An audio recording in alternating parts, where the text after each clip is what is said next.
সকালে ঘুম থেকে ওঠার পর আপনি যদি এই 3টি অভ্যাসকে 21 দিনের জন্য পালন করতে পারেন তাহলে আমি গ্যারান্টি দিচ্ছি আপনার জীবন বদলে যাবেই।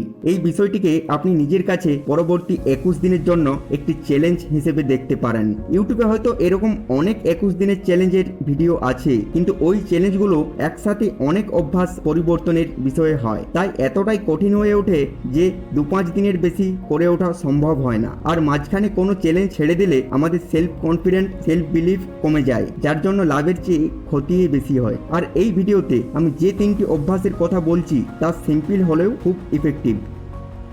নাম্বার 1, সকালে ঘুম থেকে ওঠার পর নিজেকে ভালো কিছু কথা বলুন বা আফার্মেশন ভিডিও দেখুন, যার সাথে আপনি নিজেকে রিলেট করতে পারবেন। এই ছোট্ট কাজটাকে 21 দিনের রুটিনে অ্যাড করুন। আর হ্যাঁ, আমাদের চ্যানেলেও খুব পাওয়ারফুল আফার্মেশন ভিডিও একটি দেওয়া আছে, চাইলে সেটিকেও দেখতে পারেন।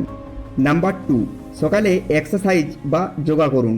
এটি আপনি যদি আগের থেকে করেন তাহলে ভালো, কিন্তু প্রথমবার শুরু করতে হলে এটিকে নিজের রুটিনের মধ্যে দীর্ঘদিন নিয়ে যাওয়া ভাবলেই আপনার মন ভেঙে যাবে। কিন্তু আপনি যদি একবার শুরু করেন আর বেশি 7-5 ভাবা ছেড়ে দিয়ে 21 দিন করে যেতে পারেন তাহলে এটি আপনার কাছে খুবই ইন্টারেস্টিং একটা বিষয় হয়ে উঠবে। আর এক্সারসাইজ করলে শরীর ফিট থাকবে এটা তো আমরা সবাই জানি, কিন্তু আমি শুধু ফিট থাকার কারণ হিসেবে এটিকে দেখি না।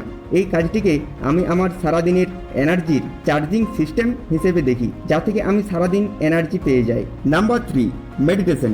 সকালে অন্তত 15 মিনিট সময় বার করুন আর এই সময় স্থির হয়ে বসে মেডিটেশন করুন। এটি আপনার মানসিক শক্তি অনেক বাড়িয়ে দেবে। আর আপনার মানসিক শক্তি একবার বেড়ে গেলে আপনি ধীরে ধীরে নিজের উপর নিয়ন্ত্রণ পাবেন, যার ফলে আপনি সব রকমের বাজে এডিকশন থেকে বেরিয়ে এসে সম্পূর্ণ ফোকাসের সাথে নিজের কাজ করতে পারবেন আর আনন্দের সাথে জীবনে এগিয়ে যেতে পারবেন।